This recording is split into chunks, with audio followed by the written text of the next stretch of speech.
हरे कृष्णा। राधे राधे।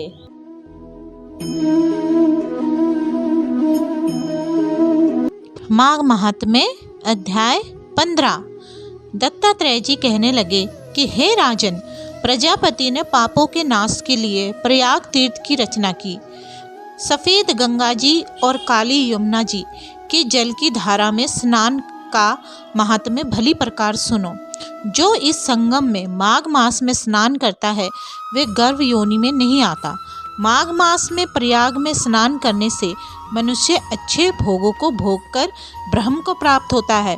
माघ मास तथा मकर के सूर्य में जो प्रयाग में स्नान करता है उसके पुण्य की गिनती चित्रगुप्त भी नहीं कर सकता। 100 वर्ष तक निराहार रहकर जो पुण्य प्राप्त होता है वही फल माघ मास में 3 प्रयाग में स्नान करने से होता है।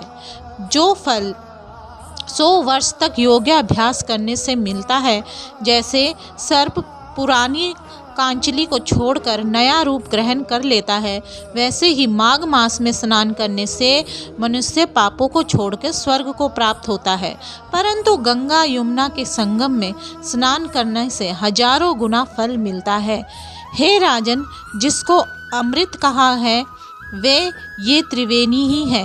ब्रह्मा, शिव, रुद्र, आदित्य, मरुतगण, गंधर्व, लोकपाल, यक्ष, गोहेक, किन्नर, आनिमादि गौनों से सिद्ध तत्वज्ञानी ब्रह्माणी, पार्वती, लक्ष्मी, सची, नैनादिति, अदिति, संपूर्ण देव पत्नियां तथा नागों की स्त्रियां, घृताची, मेनका, उर्वशी, रंभा, तिलोशमा, अप्सरा गण और सब पितृ, मनुष्यगण, कलयुग में गुप्त और सतयुग में प्रत्यक्ष सब देवता माघ मास में स्नान करने के लिए आते हैं।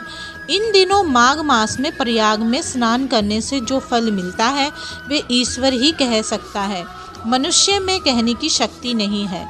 हजारों अश्वमेघ यज्ञ करने से भी ये फल प्राप्त नहीं होता। पूर्व समय में कांचन मालिनी ने इस स्नान का फल राक्षस को दिया था और इससे वे पापी मुक्त हो गया था।